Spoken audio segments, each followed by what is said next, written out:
Welcome to another episode of On the Record, where we talk to professionals in the music industry about how they make a living in this and what their careers look like.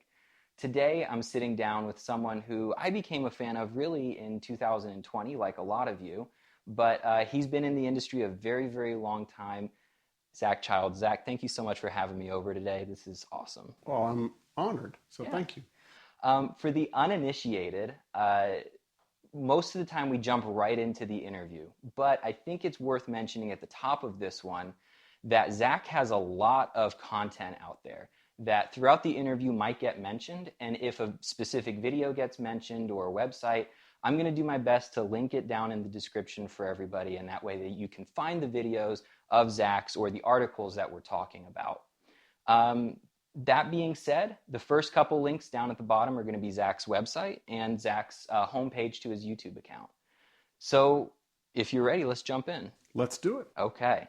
Most of the time where I start these interviews is asking what a normal workday looks like for you, because I think that gives the viewers an idea of maybe how you spend your time in, your specific business model and really what your business model looks like. So if you're okay with it, let's start there. Absolutely. So a typical day for me, my main employment is through a Truetone. So Truetone, of course, makes power supplies. They make the One Spot and the One Spot Pros. And so I handle all of the international and distributor sales. So what that means is that I sell to like distributors in the U.S., like Command, US Band, St. Louis Music, these distributors that in turn sell to mom and pop, dealers across the US. Or internationally, I sell to distributors like a distributor in France that's going to be selling to mom and pop dealers in France. So that is what I start off, every day getting emails from all over the world. So dealing with orders, problems, logistical stuff. So, and there's all sorts of paperwork and things that have to be filled out for these pallets, full of power supplies and stuff to go all over the world. So there's that. Then also my other duties with Truetone is hosting the Truetone Lounge. And so that's probably what you're going to be more familiar with, is because we've done the show since 2015. And I've had the kind of the honor of being the host of the show and getting to interview a lot of guitar players that I love, and I hope other people do too. And so there's an aspect of I'm the person that contacts the talent. I'm the person that sets up the time. I'm the one that gets I kind of produce the show and I host it. And then there's Jamie Rowe, who works for the company that actually does the filming and editing of it. And then there's Dana Weaver, who does the audio for it. And so the three of us, are the inner workings of that. And then Bob Weil, the owner of the company, of course, he's the overseer and he's the one, paying for it. And he keeps, Truetone itself, going. So that is kind of a typical day. But then also, I have a side hustle called Ask Zac. So in the past, I wrote for a guitar magazine, Vintage Guitar Magazine. I wrote for that magazine for 15 years. And recently I stopped because I needed to focus more on this side hustle that started taking off. And so with Ask Zac, I release an episode every week. And with that, there's preparation. And so a lot of that's done, over the weekend. Or in the evening, I'll get out a pad of paper and I start thinking about ideas for episodes, and I start kind of, making an outline of what I want to talk about. And then I have to think about if, like, let's say I'm profiling a player or something like that, well, I have to learn some of their licks. And so, so then it's the fun of learning a James Burton lick or Reggie Young or whoever else. And so those are, and then there's, the financial aspects of that because for this side hustle, of course, to make it work, there's kind of multiple streams of income. So you're looking at things like merch, you're looking at tip jar, you're looking at, I have people that support the channel on a monthly basis. And yeah, and then of course you have the income from YouTube itself. And so, so there's some, watching over and looking at those things and looking at expenses and things like that and trying to make a fun and profitable side hustle. So, If someone wanted to support you, what would you suggest is the best way to do that with the YouTube channel? with the YouTube channel, it just depends on, what type of, if you really love the channel and you want to make a commitment, well, there's Friends of Ask Zac, which, I had a lot of people that said, I've already bought a couple pieces of merch and I don't want to do that, but I want to keep supporting the channel. So there's Friends of Ask Zac, which is a way of supporting the channel at, like $10 a month, every month. And so, yeah, those are those people are like gold. So, yeah. So, but there's also Tip Jar, and you can buy merch and other things. Sure. Yeah. So you mentioned something that I would like to talk briefly about. Your long-term, I don't know if you would call it residency or your stint, your gig with Vintage Guitar Magazine. Yeah.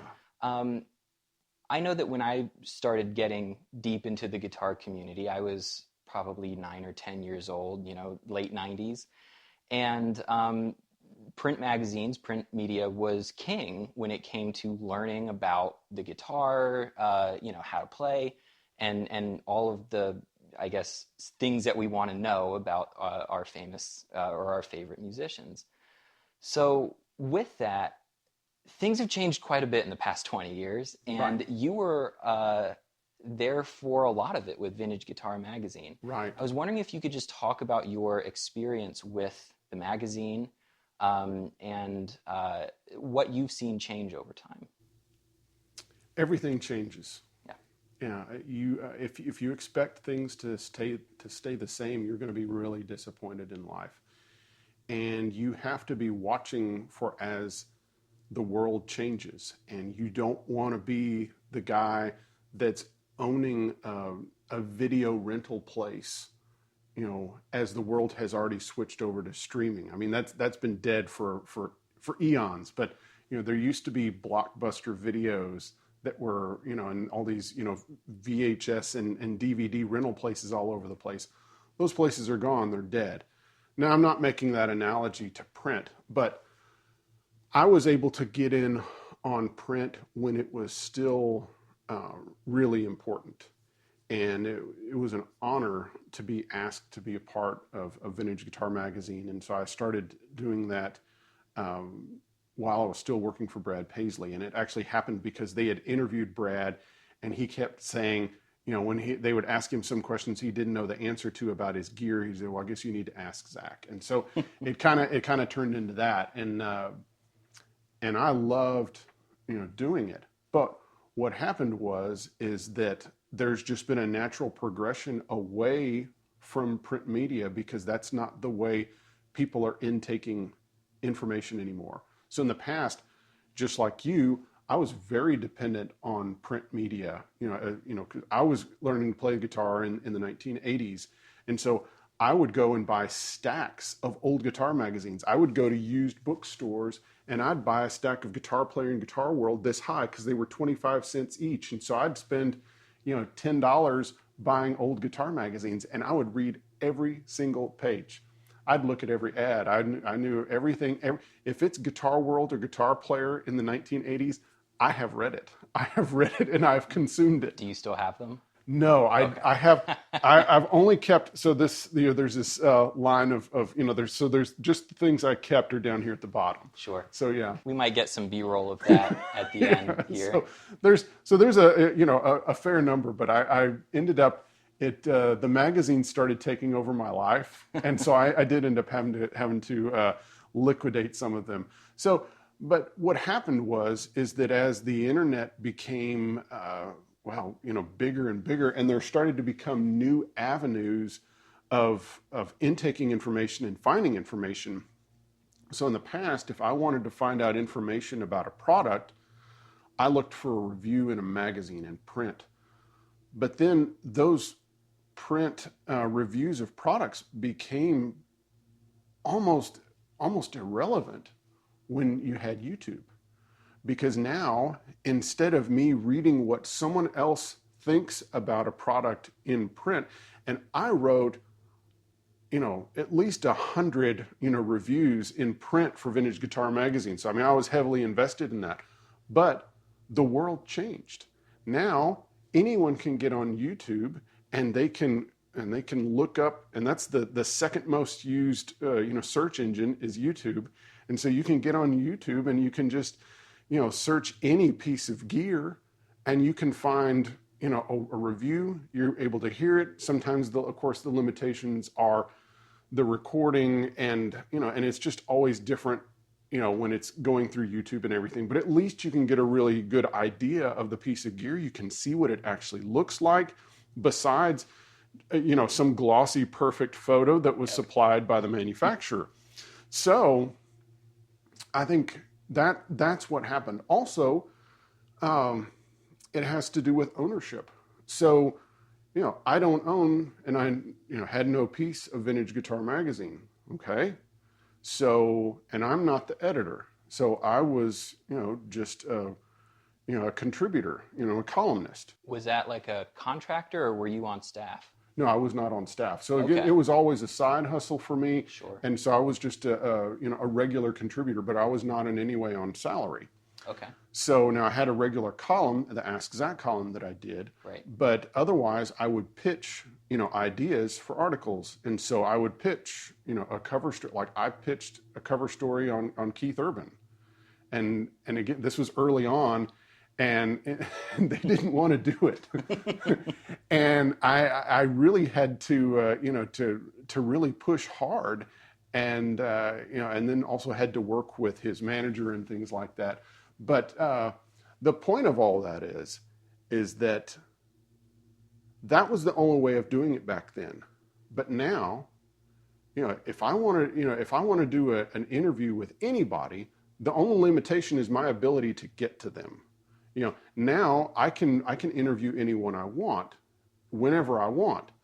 So there's not that gatekeeper anymore. And so, but that's their thing. The Vintage Guitar Magazine, they own it. It's their thing. It's their right to say, we don't want you to interview so-and-so. We're not interested in that because it's theirs. And so that's the great thing about the internet is now you have limitless possibilities. Now also there's a sea of information and a sea of other people doing these things, but there's no gatekeepers. It's like, the biggest, if you're doing interviews, then it's whether you can get to the person or not. Right. But, otherwise, yeah. So I think there was, writing for them, at times there would be frustration. There were times where I would interview somebody, turn it in, and they would sit on it for 14 months. And I don't get paid until it goes to print. Oh, wow. And so this happened. And, and that's their right because it's their magazine. They own it. So you can either complain about it, which no one would care. They're not going to care. So, or you can do your own thing. And so I really enjoy having Ask Zac and having a side hustle. And YouTube, and the internet made that possible. So there was this shift from, print media to where people were intaking information almost completely from the internet. And, YouTube especially became the format for this type of thing. And it's like, I could answer questions. I could, Ask Zac, answer questions, in print all the time. But think about being able to answer a question, in real time doing a live stream. Think about being able to get a review to a product out like almost, the day after you get something in the mail, instead of having to get it and, and then get it to an editor and then it's months later. Layers. So yeah, there's just, everything is a lot faster now and there's a lot more possibilities. So as much as I enjoyed print media and I still like print media, it's just, it's moved to a place of being, reference or, it's not in the same position it was. You mentioned something that I'm curious about, just as I guess maybe a deep intellectual property nerd. You mentioned ownership, and right. Your column was called Ask Zac. Yes. And you now have Ask Zac, the channel. And I was wondering if vintage guitar, from the sounds of it, it it's not, but I was wondering if there was a connection at any point, or if that was something that you owned as the columnist and contractor from the very beginning, and you just carried it over to your YouTube channel. How did that work?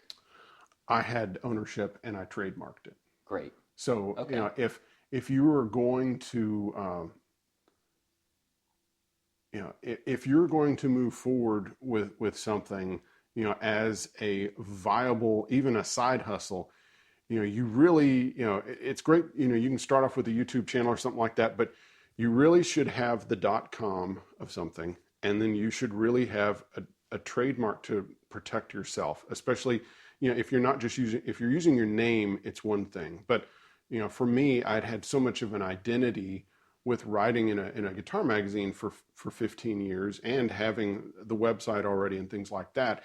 It was that I decided years ago that I needed to, you know, I needed to have that, and there was no, you know, any oddness or anything. So I, you know, picked that up, and yeah, I think it's the wise thing to do. So that way I can have some kind of protection if somebody else starts doing an Ask Zac column that has anything to do with music. So, Sure. you know, because there would be a lot of confusion. So, Sure. With that, then, kind of shifting to what you're doing now with the YouTube channel. And specifically, when I reference the YouTube channel, I'm talking about Ask Zac. Otherwise, okay. I'll say the Truetone Lounge. Okay. But with your YouTube channel specifically, it seems like, well, let me just jump right into it. I was curious about what your position is in terms of ethics or your philosophy with gear demos and gear reviews. You know, you came from this, you know, the print media lineage where you did a lot of them, and now I think you've had a few things on your channel. Right. And I was just wondering, you know, in terms of transparency, if you could explain how you approach this type of stuff, and you know, what you value in terms of your approach. When for Vintage Guitar Magazine, I was pretty much at the mercy of what the gear editor had sent to me. So I didn't have any choice. And I think, like I said, I probably did 100 reviews, maybe, you know, at least it seems like it. So I did a lot of product reviews, and some of the things I liked and some of the things I didn't care for, but I still, you know, reviewed them as what they were and in the context, even though whether it was not a good fit for me personally. I think after writing all of those reviews, I got to the point where even before I stopped writing for Vintage Guitar Magazine, I stopped doing reviews. The last review I did was the Gretsch Steve Wariner model, and that was because Steve Wariner asked me, and it was like I couldn't say no to Steve Wariner. Sure. It was kind of like, you know, okay, you know, and he was very kind about it, and he was like, I really want you to write the review for this for Vintage Guitar Magazine. I was like, I'm not going to say no to Steve Wariner. That's incredibly flattering. Yeah, so it was very flattering. So I was very honored. So of course I did that, but I decided that I was not going to review anything that I didn't want to keep or use myself. And so I saw a lot of my friends and you know, here in Nashville that do gear demos, and that's their thing, and that's how they, you know, that's a big chunk of their income is, you know, they, you know, companies send them gear and they get paid plus the product, and they supply these videos. So that's part of the marketplace. Absolutely. So I decided that personally, I did not want to do that because I didn't want to get into the business of doing a lot of reviews. Now, I will at times ask for something. So in the past, I started asking Fender every once in a while. There would come out, they would release something that I was interested in. So the Brent Mason model, you know, Fender Telecaster, you know, with the B bender on it. Yeah. It was like when they came out with that, I contacted them and I said, I would like to check one out. So it was a loaner. They sent it to me. There was nothing changed hands at all. It was literally, they sent me a guitar and I had to send it back to them. Nothing. Also, when they did the Blackface Tone Master, when that came out, Same thing. I was interested in it, and I wanted to really have a chance to check it out in a real world, kind of experience. And frankly, I didn't like the amp a whole lot, and and I didn't want to keep it, and they didn't offer it, so I sent it back. Then things changed when they came out with the blonde tone master, and it had, funnily enough, it had all the things that I had, that I didn't like about the blackface one, the blonde tone master addressed. And so they sent me one, and I did the review of it, and it was kind of like, do you want it back? And they said, well, if you'd like to keep it, you can have it. Wow. And so, and I said, absolutely. And I've gigged with it, and I love it. It's right, it's right over there. Yeah. It's a great amp, and I've recommended it to a lot of people. So that became my model for, what I would do as far as videos. And it's so like, and this is no offense to PRS or, a lot of other companies, but it's like, I don't want you to contact me, about sending me a guitar review. I don't want it for free. I don't want it. It's like, I have a couple of Telecasters that I love. I'm a Telecaster guy. That's all I want to play. It's like, I don't want anything else. And then amps, it's like, I have a Blackface Deluxe Reverb that I love. And I tend to kind of like, Fender and Vox amps. And so every once in a while, I'll ask about something. And then sometimes if it's a good thing, they'll let me keep it. So, but there's not money that's changing hands on top of that or anything else. So, sure. so basically I don't check out a piece of gear unless I'm really interested in it and would actually, would think about possibly keeping it. So, because I don't, if other guys are doing their thing, but that's not what I want to do, because I'm just,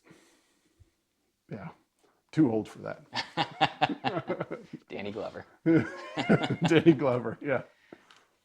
So what are some of the, I guess, other benefits of having what you've called, the side gig, the side hustle with the YouTube channel that you found to be kind of maybe advantageous or feeds these other things that you do? Yeah. I think, well, first off, this is kind of a funny benefit, but, of course, my main gig is with Truetone. Mm-hmm. And so, again, you're in a situation where I don't own Truetone. Bob Weil owns Truetone. It's his company. And he does what he wants to do because it's his company. Okay? So the great thing about having a side hustle is that it allows you to go with the flow more in those situations. Because in an employee-employer situation, you're a bit at their mercy. They can decide tomorrow that they don't need you anymore. You are eminently replaceable when it comes to, as an employee. That's just, you're irreplaceable when it comes to your family, but you're very replaceable in that type of relationship. Now, there might be a hiccup. There might be some time where, whoever replaces you has to, learn. But, you have all these situations where, you can give them input, but at the end of the day, it's their company and they can do whatever they want. And that's what you get with ownership. So having ownership of even a side hustle, it allows you to have the freedom of, okay, well, here's an area where I can do whatever I want to. And then you're able to say to this other situation, okay, that's your company, and I can choose whether I want to continue to go along with what you want to do, or I can leave and I can find other employment. But I think the side hustle really helps me to have a better attitude in my work with Truetone. And again, that's not saying anything negative about Bob or anyone else there. They're great guys. It's like if they were bad people, I wouldn't have been there 15 years. I've been there 15 years doing the job, and they're great people to work with. So, okay, another thing about the YouTube channel was I was very fortunate to have the mentorship of Keith Williams. So Keith Williams has a channel called 5 Watt World. Yes. It's a very cool channel. And if you haven't, seen it, he does all these wonderful short history videos. Wonderful, wonderful guy. And so he was a fan of the Truetone Go ahead. Oh, I was just gonna say, if you're okay with it, I'll put a link down there. If you're not familiar with it, you should be. Yeah. Yeah. So Keith was a fan of the Truetone Lounge, and he had watched that, and he had even used some clips in some of his shows. Well, then I told him that I wanted to start doing my own YouTube channel. And of course, that's very different than, doing a channel where, with Truetone, there's guys that are filming it and editing it and doing audio, and there's Bob Weil, footing the bill and everything. Mm-hmm. And so you've got money behind it. Well, it's a whole different situation when it's just you. It's the you show. So Keith really gave me a lot of good advice. And one of the things that I was able to kind of formulate in discussions with him was that I didn't have to be, I didn't have to try to make myself likable to everybody. And maybe I didn't phrase that, exactly. No, well. I think we understand exactly what you mean when you say that. Yeah. So the freedom of that is I could be myself. Right. So I didn't have to be every man, because the internet is so large and covers the whole world. I can just be who I am, which I'm a Telecaster freak. It's like I am a hardcore Telecaster guy, and I have been for most of my life. So it's like I like old Fender amps and Vox amps. I like basic pedals, and I like a lot of old music, so I moved here in Nashville in the 90s, and so all that 90s country music is really special to me. Brent Mason. Yep. And then, of course, going back, I love all the Merle Haggard and the James Burton, Roy Nichols, and all that stuff. So I love the fact that I have the freedom I can talk about anything I want to talk about. And I don't care whether it's a hit video or not.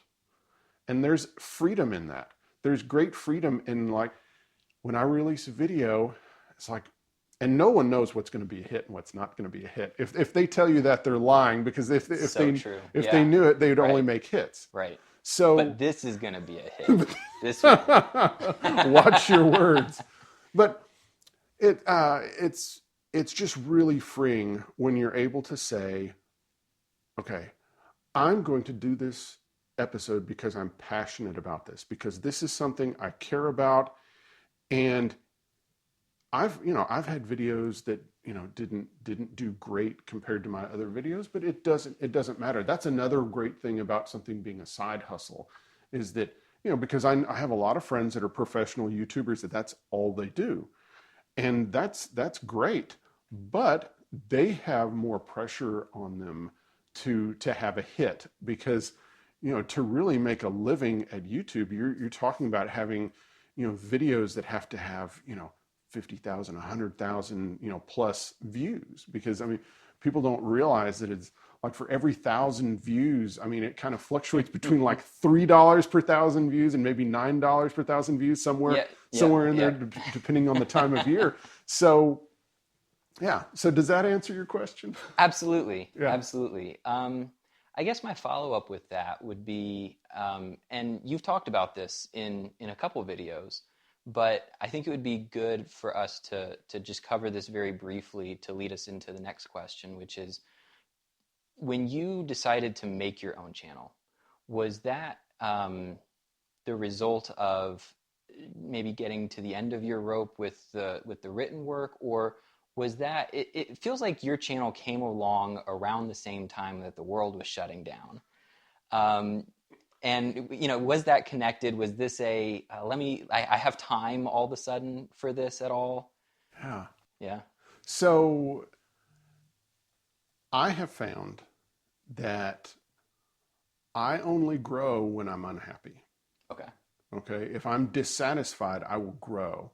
If I'm happy, I'm not going to grow. I'm not going to change. I'm not going to do anything different unless I'm unhappy.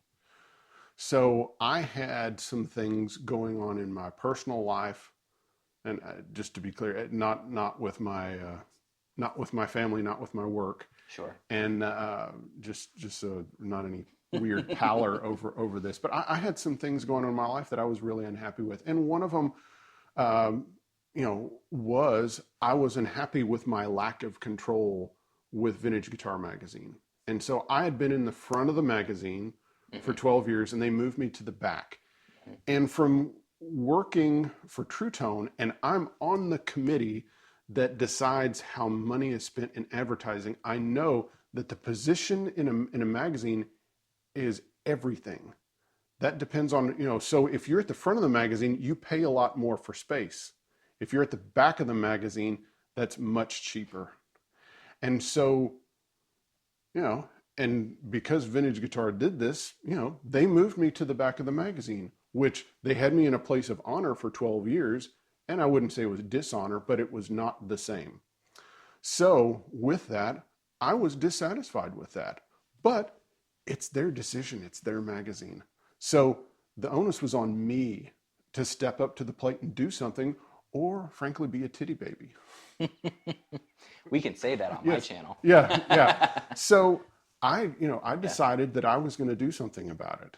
And, and it wasn't just, there were some other things going on in my life, but I decided that I'm going to step up to the plate and I'm going to do this. And so I started it right before the pandemic. So I started it in January of 2020, and there was no, of course, no one knew what was coming in March. And so I started it, and I purposefully put a lot of pressure on myself to put out not just one episode a week, but 2 episodes a week, because I was trying to build the channel, and I wanted, for when someone came and looked at my channel, I didn't want them to see 1 or 2 videos. So the only way to do that was to create a lot of content at first. So I created 2 episodes a week for probably a month and a half. And so that enabled me that when I really started pushing things on social media and started really saying, come on over to my channel and subscribe and, all those kind of things, that way they saw a channel. It's like, oh yeah, he's got 12 videos, or he's got, it's not, not a guy with 1 video. So it was just a big help. And then of course the lockdown happened, and it was kind of the perfect time to create a lot of content, because there wasn't anything, with Truetone, I was very fortunate that Bob, kept us, didn't lay us off or anything. We kept getting checks in the mail, and even though they were staying at home, so thank you, Bob.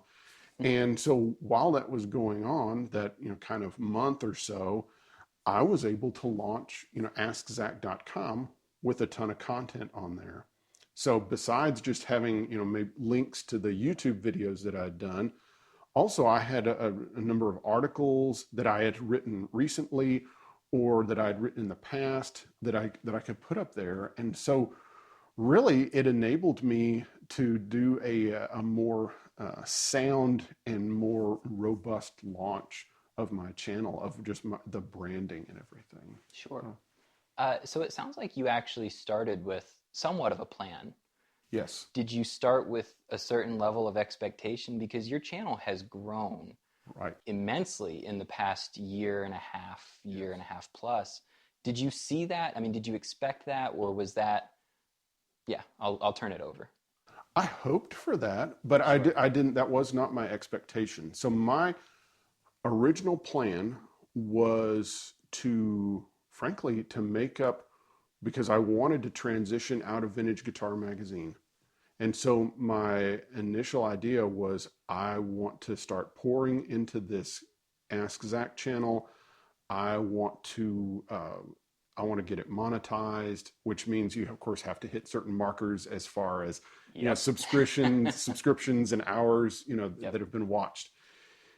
And so my original goal was, I planned beforehand that it was like, I want to get it launched. I want to get AskZac.com launched, and I want to make up for that eventual loss of income. I want this to be my new side hustle to eliminate, the other one. And things ended up taking off faster than I thought they were going to, which was a very wonderful surprise. And I have to thank, of course, the people that subscribed and have watched, but also I have to thank the mentorship of Keith Williams. because he was the one telling me, okay, it's time for you need, well, first of all, you need to think about thumbnails and you need to think about titles. They are immensely important. So if you're doing a channel, your thumbnails and your titles are immeasurably important. So I learned that, which was a hugely important lesson. Then your descriptions are very important.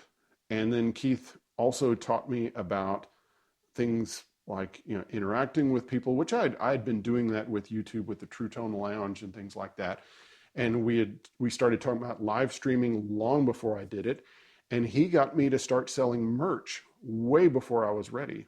So I didn't think I should start selling merch for like a year or so. But just a couple months in, he said, no, you need to start doing that now. And it was a big deal. So, you know, people had kind of a pent up desire to support the channel. And so, you know, especially right at the beginning, there was a really nice, you know, couple months of good amount of merch going out there. And part of that had to do with, you know, I hired a designer friend of mine to design my logo. Right. Yeah. So right there. See there. Yeah. So it was, you know, and some people, you know, some people have the design, you know, itch or bug or whatever and can do that. I do not. So I you know, I hired, you know, one of my good friends to design a logo. And so, and part of that was that, you know, I wanted to have an identity, and I wanted to have something that would look good on merch, that would look good on a guitar pick, that would look good on a t-shirt or a mug and such. So yeah, so there was a lot of thought put into things beforehand. And before that, there was a lot of cajoling from friends of mine saying, you need to do this. But I had to get unhappy enough to do it. So right.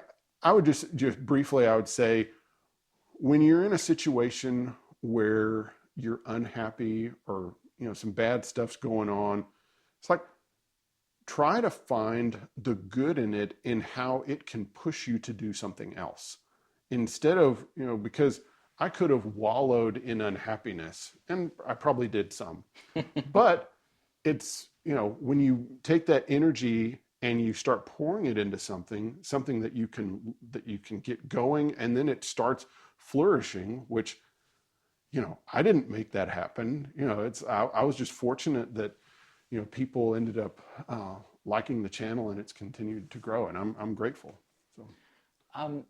So I want to ask you a little bit about how you choose your particular topics for your videos, because an outsider looking in, it seems like you are doing what a lot of us either do already or what a lot of us dream about doing, right? Yeah. Guitar projects like your 57 or like the Vox, trying out a new pedal or talking about a pedal you've been using for a long time. Yeah. And it seems very organic. Yeah. Is it organic, or how much thought, like you mentioned sitting down with a pad and coming up with your videos. What's the process for developing one? Okay. Keith Williams told me, he said, you need to write down at least 50 ideas for shows, at least 50 before you get started. And I just picked topics of things that I liked and knew about already, because, and I'll be real frank, I've done over 100 episodes now, and the first probably 60 or 70 episodes, that was just me downloading.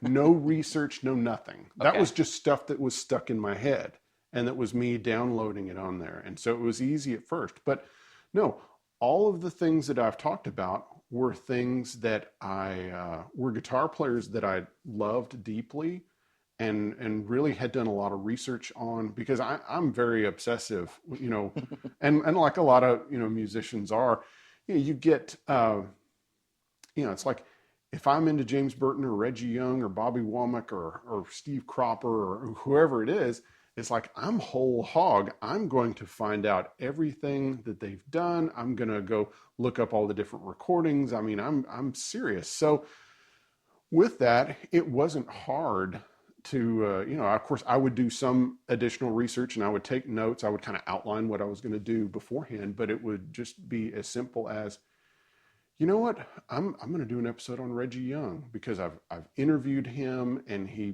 passed at that point. He had passed away like a year before, and it was just like I wanted to do a little tribute and also do a little storytelling, because I think people really enjoy.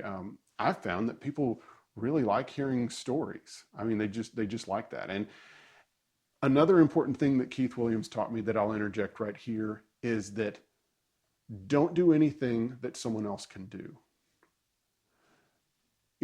Only you can be you. So when I'm telling a story, so even if I'm talking about a piece of gear, when I'm telling my story with that piece of gear, no one else can tell that. Only I can. If I take a product and just tell you the same thing that someone else could tell you about it, what have I done? Very And true. anyone I like else that a can do lot, that. yeah.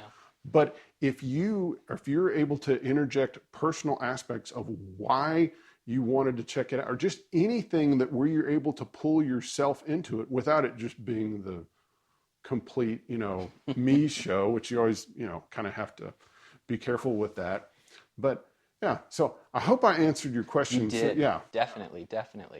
I'm going to ask something for a very selfish reason. Yeah. Because your work with the Truetone Lounge, your interview style and what you do is fantastic. It's one of the things that finally got me up off my butt to do my channel. Yeah. So I wanted to ask you if you had any tips when you're getting ready to interview somebody, or during the interview, your approach to people, because you do a great job of pulling information out of people that I've never heard them say before.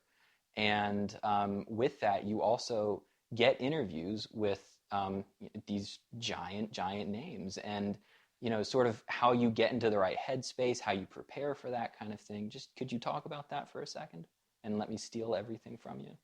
Absolutely. I'm happy for you to steal anything and everything. There's no real big secret. It's that I will choose players that I like anyway. And so, I mean, and that's a wonderful, liberty that I have, with the Truetone Lounge, is that no one's forcing me to interview someone. So I'm able to pick who I want to interview. So that's number one. So number two, whoever I interview, I'm going to do exhaustive research on them, which, that's just because I've watched so many wasted interviews. I've seen so many interviews where, and a lot of this is outside of the music world, like where you will see someone being interviewed and it's so obvious the host knows next to nothing about them other than they have a 3x5 card there that probably has a couple little notes on it. That someone else might have made for Yes, them. that a researcher did. Yep. So I've seen way too many interviews where it was wasted. It was just, and you can see on the, on the guest's face, it's like, this person doesn't know anything about me. They don't know what they're talking about. They don't even know the basics. So one would be exhaustive research. And that includes watching as many interviews as you can and finding and purposefully looking for the stories that have been told over and over again, and trying to, if you need that in the interview, trying to find a way for them to tell the story in a different way, to pull out some different fact. So I'll give an example. Please. Reggie Young, he was in very poor health when I interviewed him. It was about a year before he passed away. He's one of my all-time heroes. He's the only person I've ever gotten an autograph from. Really? So he autographed the back of my 67 Telecaster's headstock. So over there. Okay. Yeah. We'll get a picture of that. So, I mean, he's, a huge hero because just an amazing musician and he's a better person than he is a musician. And that's saying something. Wow. He was an amazing guy. And there were some stories that I wanted him to tell, but he had told them so many times, it was like you could watch him in these interviews. It was like he turned on a loop. And he just hit a button, and all of a sudden he starts saying the exact same thing that he said 50 to 100 times. Okay? Mm-hmm. So my challenge was sometimes I needed a bit of that. I didn't want the whole thing, but I just wanted a bit. So with him, I would have to ask something like, meeting, recording with Elvis Presley, recording Suspicious Minds, and In the Ghetto, these famous recordings that he did with Elvis, and Elvis going to American studios there in Memphis to record that. It's asking him questions that spark him to not hit the loop. That ask him a question where he has to think about it for a second and then say, you know what, he did this and he did, because you're asking him something outside of the loop, so he's not able to hit the loop. So I think that's one of the key things, especially with someone. The hardest interviews are people that have been interviewed a lot. And that's because they've told stories, they've told some of the same stories over and over again, and it's become loops. So that's your biggest challenge as an interviewer, is someone that's been interviewed a lot. So, and that's the key. And I think of an interview as really as just steering the ship, as just keeping it from, or the car. You're just keeping it from the ditches. Okay. And so you kind of need to have, and I'm just saying how I do it. I'm not telling you how to do anything, but I think about ahead of time. Okay, we need to hit these things, and but there's going to be discovery along the way. I don't know everything. That's the person. I don't know everything about them. Now, they would joke with me. So Brent Mason and Reggie Young, and there were a couple of guys that they would say, you know more about me than I do. And, it was their idea. I can hear Brent saying that, yeah. Yeah, but, and Julie would, So, and they were wonderful to interview, but it was trying to just keep it going and always be ready for wherever it goes. And also, sometimes you end up, with a guy like Jimmy Johnson. So Jimmy Johnson was one of the Muscle Shoals, one of the Swamper guys. Yes. And it was another example of a guy that was basically close to passing away. And it was difficult. He was giving everything he had, and there were things he couldn't remember. And so, but he would say, and then we were recording, and who was that, or something like that. And it's like, my job is to fill in the blank. Yeah. So sometimes that's your job, is to fill in the blank, because sometimes you don't need to be reading their mind, but it's like you kind of have to be that level of preparation. So that's why, I would, we would usually do about 10 interviews a year, with the Truetone Lounge. Also because that's not our main jobs. Our main job, my main job is handling international and distributor sales. So it's sales. So this is a side thing that we do even with Truetone. I mean, we're fortunate in that we still get to do it. But so you just have to kind of keep it fun and easy. And I did a lot of bad interviews. So, and a lot of those were done in print. Okay. And so, so everyone was kind of shielded from them. But so on the topic of interviewing people and poor interview technique, I am going to cover something that you are probably so sick of talking about. But I think it might be worth addressing. You've answered this question before in Q&As, and I know you've talked about it in videos, but how come we haven't seen Brad Paisley on the Truetone Lounge yet? So, it's real interesting when you have a friendship and you had a working relationship with somebody.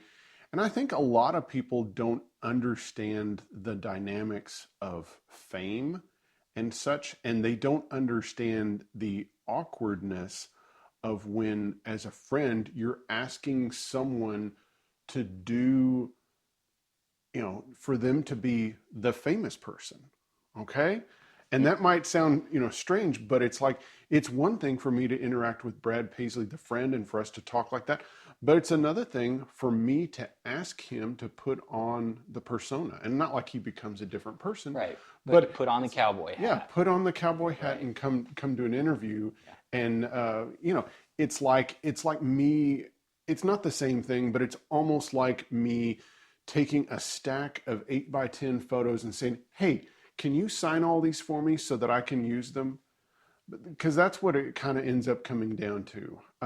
And so, that's just something that it's a tread lightly situation, and it's something that yeah, and that's kind of the answer. So it's been one of those things where it's kind of been put out there, but then frankly, it takes a lot of work to be an artist of that stature. And so he's very busy. And I know how busy he is because I used to work for him. And frankly, you know, even as his kind of guitar tech, sometimes assistant guy that was with him most of the time, I mean, it was all consuming. So, I mean, it's a lot of, you know, he works really hard, and, and to ask for that. And so that's just something that I have to be, you know, careful about. And that's why that hasn't happened. So, Sure. yeah. So, kind of wrapping up with the last few questions here. One of the things that I have been curious about a little bit is you have, you know, 15 plus years of experience in, you know, being a columnist, being a writer. You have this depth of knowledge of, you know, country music, of guitar, of country guitar. And you have a fan base at this point that likes to support you. I don't know if you have this in the works and you're not wanting to talk about it yet, but is there a book coming? Can we expect some kind of, you know, something from you like that? Because I, for one, would love to have something like that. Yeah. That's something that I have been thinking about a lot. And there have been, you know, rumblings of people saying, you know, why don't you do this? Why don't you do this? And, you know, yeah, I would love to do that. So that's something that I would love to do. It's part of it is just kind of getting your mind really completely wrapped around it and saying, okay, I'm going to devote. The problem is time. You know, the problem is okay, if I'm going to do something like that, I can't keep doing, you know, an episode every week. So are people going to be okay if I stop doing the show for a couple of months so that I can do a book? So, or, you know, I never know, you know, you never know how things are going to change, but I mean, things might change, but I would like to do it. And yes, I would love to do, you know, a book on, you know, country guitar players or just, you know, Telecaster players or what have you. I mean, that would be something, you know, really fun, straight up my alley. You know, and a lot of these guys, I've, you know, really studied their careers. I've interviewed them. You know, and it would be a lot of fun. So yeah. So thank you for sparking that. Okay. Yeah. Yeah. Well, so you have been in and around, you know, country music and the Nashville scene for years. You have had jobs in almost every facet of this business in one way, shape, or another. You know, been on international tours. You've been a guitar tech. You've been an author, a writer, a columnist. You've, you know, you work an office job right now in the gear world, and I play a content gigs. creator, and Yeah. yes, and you play gigs and all of the above. So you seem like the perfect person to tell someone how to make it in Nashville. What is the advice? You know, the advice is to show up. The advice is to show up. So know your stuff, you know, be prepared and show up and keep taking chances. So one of the really great things about doing the Truetone Lounge is getting to hear all of these very successful and famous guitar players' stories. And you start seeing a thread. You see a thread that links all of their stories together. And you find that there's preparation, there is risk taking, and there's just showing up. And there's, you know, there's these aspects that you don't have control over, you know, but if you will be prepared and you will keep showing up and taking chances, then things will happen.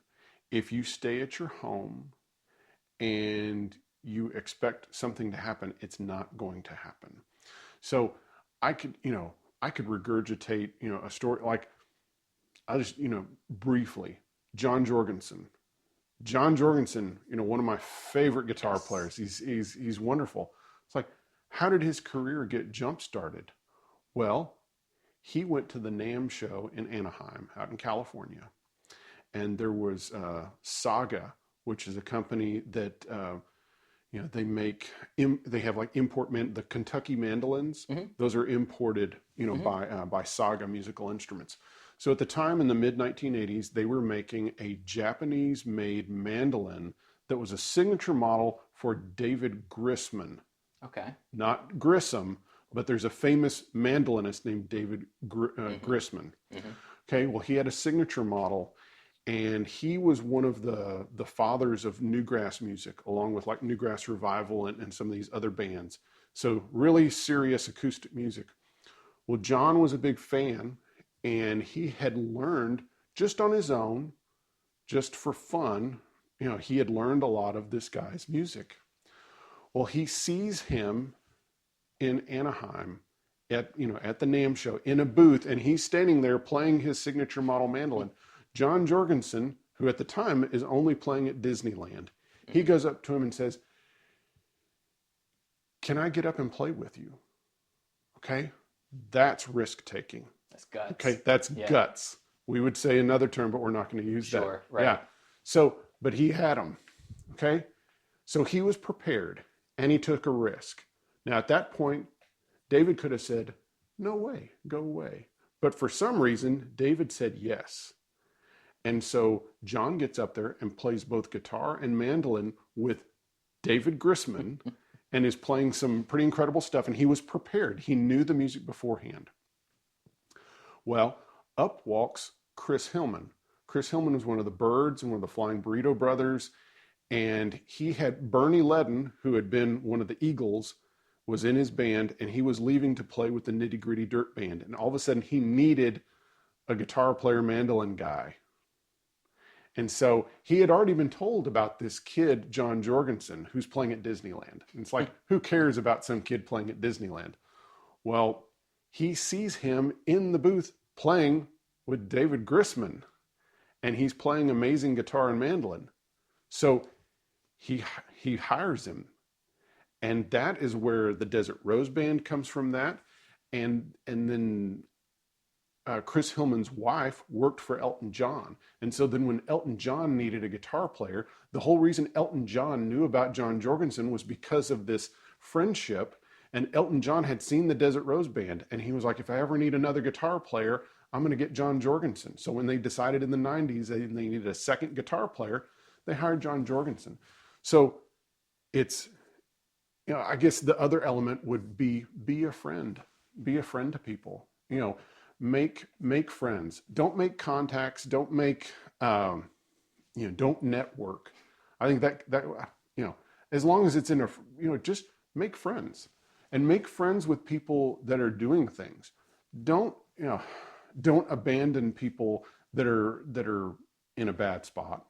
But, if you are around the people that are just partying and getting high and stuff like that, you might not go anywhere. You've got to be around the people that are doing something, that are trying to do something. And you have to keep taking those risks. Derek Wells, he told a story about going to this songwriter night and kept asking to play with somebody, and no one would let him. And finally, their guitar player didn't show up for one of these songwriters. Well, Derek Wells ends up playing with them. And then that turns into, a road gig with someone, and then he moves on, and it's just like these stepping stones.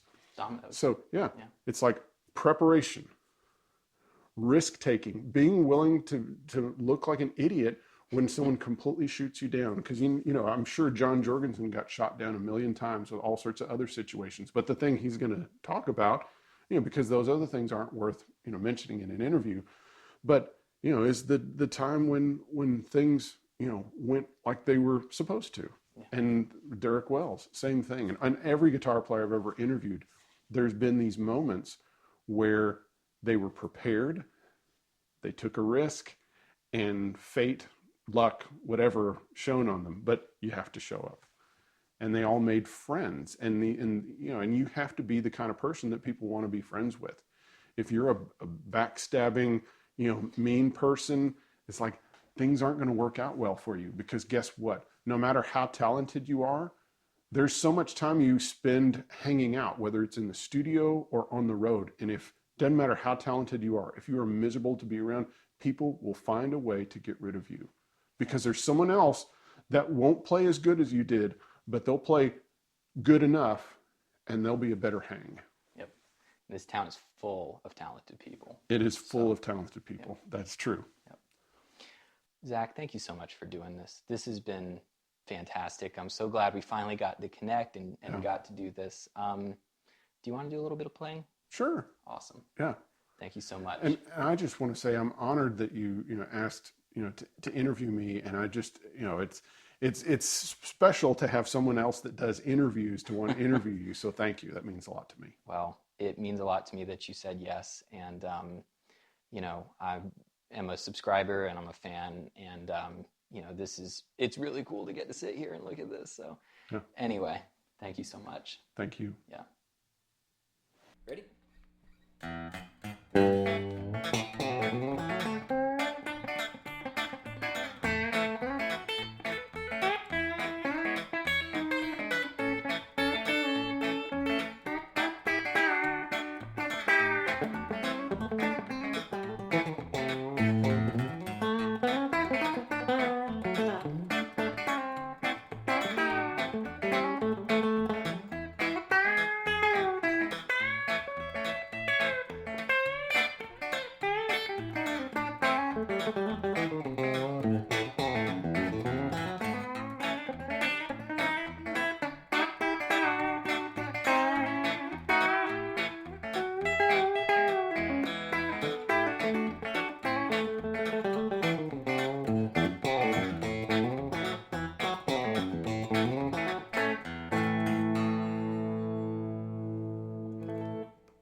Is that good enough? Yeah, it was great. Thank you so much, Zach. Yeah, thank you.